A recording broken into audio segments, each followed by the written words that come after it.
అల్లోపతిలో instant result దొరుకుతుంది. చాలా మందికి ఉన్న అపోహన నిజమో నాకు తెలియదు. యునాని అనగానే ఒక 40 రోజులు 60 రోజులు అట్లా చేయాలేమో కోర్సు, అంత ఈ రోజుల్లో ఇది చాలా ఎక్కువ కదా అని ఒక ఫీలింగ్లో ఉంటాను. నేను ఒకటి చెప్తాను.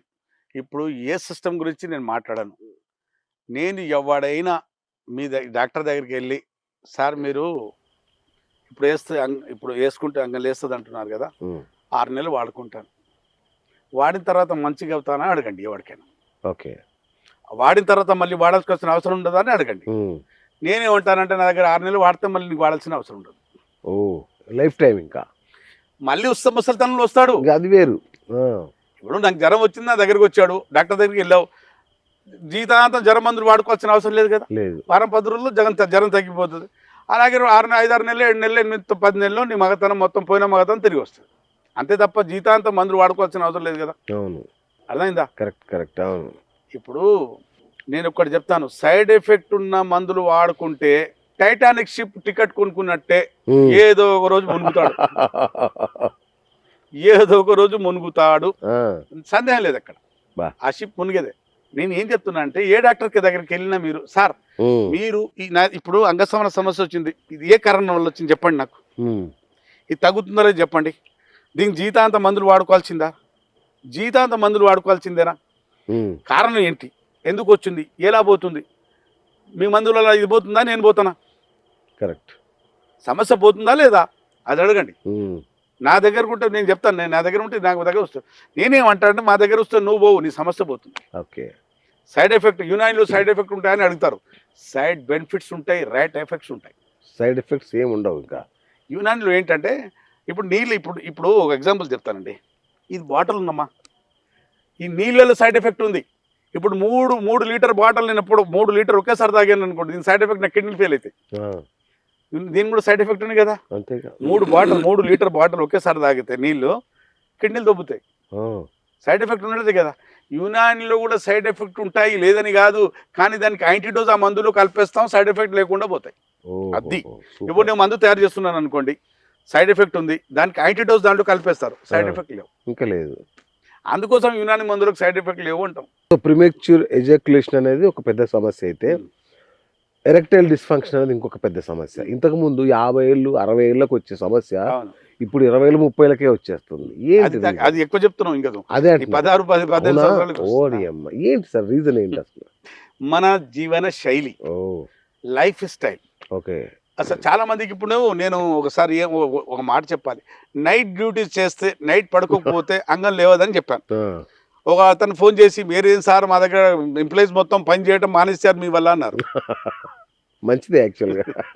నేనేమన్నాను సార్, ఇది WHO చెప్పే గైడ్ లైన్స్ సార్, నేను చెప్పట్లేదు. నైట్ మనం పడుకున్నాక 8:30-9:30 నుంచి అంగానికి లేపే హార్మోన్స్ మన బ్రెయిన్లో మన బీజకోశాల్లో ఉత్పత్తి అవుతుంటాయి. పగలపూట పడుకుంటే కావు, పగలపూట సూర్యుడు ఉంటాడు భూమి మీద, 7 కలర్స్ ఉంటాయి, నైట్ పూట ఒకటే కలర్ చీకటి ఉంటుంది. Testosterone hormone, insulin hormone, thyroid stimulating hormone, follicular stimulating hormone, luteinising hormone, gonadotrophin releasing hormone, ఈ అన్ని హార్మోన్స్ అన్ని నైట్ పడుకున్నాకే ఉత్పత్తి అవుతాయి. హైదరాబాద్లో షుగర్ ఎందుకు ఉంది అంటే, నైట్ పడుకోరు జనాలు నైట్ పడుకోరు కాబట్టి హైదరాబాద్లో డయాబెటిక్ సిటీ అంటారు. హైదరాబాద్ ఎందుకు తెలుసా, డయాబెటిక్ క్యాపిటల్ అంటారు, సిటీ వరల్డ్ హైదరాబాద్. ఎందుకు పడుకోరు, పడుకోకపోతే నైట్ కదా ఉత్పత్తి అయ్యేది, ఇన్సులిన్ ఉత్పత్తి అవ్వదు. అందుకోసం నైట్ పడుకోవాలి, పగలపూట పని చేయాలి. మనం ఉల్టా చేస్తాం, నైట్ అంతా జాగారం, సొల్లు కబుర్లు, సోషల్ మీడియా, భూ సినిమాలు, ఏదేదో లెవర్లతో సొల్లు కబుర్లు. ఆ పొద్దున సూర్యుడు ఉదయించే టైంలో పడుకుంటాం.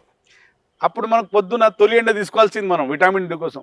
అప్పుడు మనం అంటే ప్రకృతిని ఆస్వాదించాం. మనం నైట్ పడుకోవాల్సింది మేల్కొని ఉన్నాం, పగలంతా పని చేయాల్సి పడుకుంటున్నాం. కాబట్టి ప్రకృతికి భిన్నంగా వెళ్తున్నాం, కాబట్టి అనారోగ్యానికి గురవుతున్నాం. అన్నిటికన్నా ముఖ్య సమస్య ఇక్కడ ప్రాబ్లం ఏంటంటే అంగం. ఇప్పుడు చాలా విడాకులు అవుతున్నాయి, కొత్త జంటలు విడిపోతున్నారంటే దానికి అర్థం ఏంటంటే, నీలో మగతనం లేదు, భార్యలో మాత్రం ఆడతనం నిండి ఉంది. ఆమెకు కావాల్సింది నువ్వు ఇవ్వలేకపోతున్నావు కాబట్టి పెళ్లిళ్ళు. ఇదే నా మెయిన్ రీజన్. ఇప్పుడు కట్నాలు ఇట్లా చాలా తక్కువ శాతం అవి, అప్పుడు నేరాలు ఘోరాలు టీవీల మీద ప్రోగ్రాంలు వస్తాయి చూడండి, దాంట్లో అన్ని పీరియడ్తో లేచిపోయింది, భర్తకు చంపేసింది, ఇవే అక్రమ సంబంధాలు, ఆమె పెట్టుకుంది ఈ పెట్టుకుంది. ఎందుకు? ఒక్క తెలుగులో సామెత ఉంది, సూది సంధిస్తే దారం పోతూనే ఉంటుందని. అంతేగా, అదే కదా. కాబట్టి మనం అవకాశం ఇస్తున్నాం ఆమెకు. మనం సెక్స్ సరిగ్గా చేయకపోతే ఆమెకు ఆకలి ఉంది, ఆమెకు దాహం ఉంది, ఆమె దాహం ఇలా తీరాలి. కాబట్టి తప్పుదో పడుతుంటారు. అదే మగాడు నాలో లోపం ఉందని, నాలో దోషం ఉందని గ్రహించి ట్రీట్మెంట్ చేసుకుంటే, ఇప్పుడు నీ కళ్ళు వీక్ అయినాయి, నా కళ్ళు వీక్ అయితే కళ్ళద్దాలు తీసుకుంటాం, చెవులు వీక్ అయితే చెవుల విషయం తీసుకుంటాం, ఈ మోకాలు పాడైతే చిప్పలు మార్చుకుంటాం. ఇది పాడైతే రారేంది, భయపడతారు, సిగ్గుపడాల్సిన అవసరం లేదు. ఎందుకు? చాలా మంది మాకు వచ్చి ఏం చెప్తారు తెలుసా, సార్ వారం రోజులు సార్ ఇంటికి పోక, ఎందుకే మా ఫ్రెండ్తో పట్టుకుంటున్నా సార్, క్యాంప్కి పోతున్నాను, అంగం లేట్ లేదు, మా భార్య సెక్స్ చేయమంటుంది సార్, నాకు కిందగాడలేదు సార్. ఇన్ని వంకలు చెప్పుకొని సాకులు చెప్పుకొని బయట ఉంటున్నారు. వాళ్ళకి ఏం చెప్తానంటే, అంగస్తంభన ఎలా తగ్గుతుందో అలాగే రిపేర్ అవుతుంది, మళ్ళీ అలాగే రీకవర్ అవుతుంది. రండి, సిగ్గు వదిలిపెట్టి, బిడియం వదిలిపెట్టి, మీకు సమస్య ఉన్నట్టు చెప్పి, జ్వరం వస్తే డాక్టర్ దగ్గర వెళ్తారు కదా, అలాగే రండి. ఇంకొక పెద్ద సమస్య, వీర్యం పల్చగా ఉంటే పిల్లలు పుట్టరా? అలా ఏం కాదు. వీర్యంలో కణాలు అంటే స్త్రీల్లో ఉన్న ఆ ఎగ్గుని పలగొట్టే శక్తి, ఆ కౌంట్, ఆ మోటిలిటీ లేకపోతే కాకపోవచ్చు. కానీ ఇక్కడ ఇంకోటి మీరు అడిగినట్టు దానికి సమాధానం చెప్పాలి. వీర్యం చాలా పల్చగా ఉన్నా కూడా యునాని సైన్స్ చెప్తుంది వీడికి మగతనం తగ్గింది.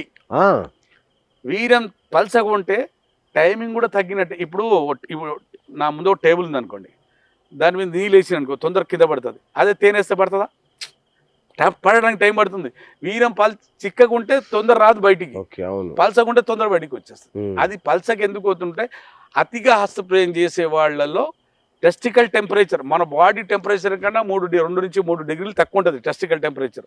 అసలు నీకు ఒక మాట చెప్పాలి గురు, వీర్యం ఉత్పత్తి చేసేది టెస్టికల్ కావు. టెస్టికల్ వీర్యం ఉత్పత్తి చేయవు, కణాలే ఉత్పత్తి చేస్తాయి. దాని కొంచెం పైకి వస్తే సెమినల్ వెజికల్స్ అని చిన్న గ్రంథులు ఉంటారు ఉండే, దానిపైన వస్తే ప్రాస్టేట్, దానిపైకి వస్తే కాపర్ గ్లాండ్స్. ఈ 3 గ్రంథులు తెల్లటి పిగ్మెంటేషన్ తయారు చేస్తుంది. కానీ కణాలు మాత్రం బీజకోశాలు తయారయ్యాయి. అవి పైకి వచ్చి దీంట్లో కలిసాయి. అన్ని 4 గ్రంథులు, testicles, seminal vesicles, prostate gland, Cowper gland, 4 కలిసి వీర్యం ఉత్పత్తి చేస్తాయి. ఈ 4 ఏది వీక్ అయినా వీర్యం తగ్గుతుంది, ఏది వీక్ అయినా వీర్యం పలసగా అవుతుంది. కాబట్టి ఈ 4 కూడా ఆరోగ్యంగా ఉన్నప్పుడే వీర్యం ఆరోగ్యంగా ఉంటుంది. Hi friends, thank you for watching this video. ఈ వీడియో కనుక మీకు నచ్చినట్లయితే దయచేసి లైక్ చేయండి, షేర్ చేయండి. ముఖ్యంగా మా ఛానల్ 24/7 న్యూస్ టీవీని సబ్స్క్రైబ్ చేసుకోండి. ఆ తర్వాత మీ విలువైన అభిప్రాయాల్ని, మార్పులు, చేర్పులు, కావాల్సిన వీడియో ఏమన్నా ఉంటే మన వీడియో కింద కామెంట్ సెక్షన్లో కామెంట్ రూపంలో తెలియజేయండి. నమస్కారం, సాయిదంచిక మాట్లాడుతున్నాను. ప్లీజ్ సబ్స్క్రైబ్, షేర్, లైక్ చేయండి 24/7 టీవీ ఛానల్. హాయ్ నమస్తే, నేను మీ Sonia Akula. Please subscribe to 24/7 news TV. Hi అండి, అందరికీ నమస్తే. నేను Mankota Prasad. Please do subscribe 24/7 news TV. Political, entertainment and infotainment updates కోసం like, share, subscribe 24/7 news TV.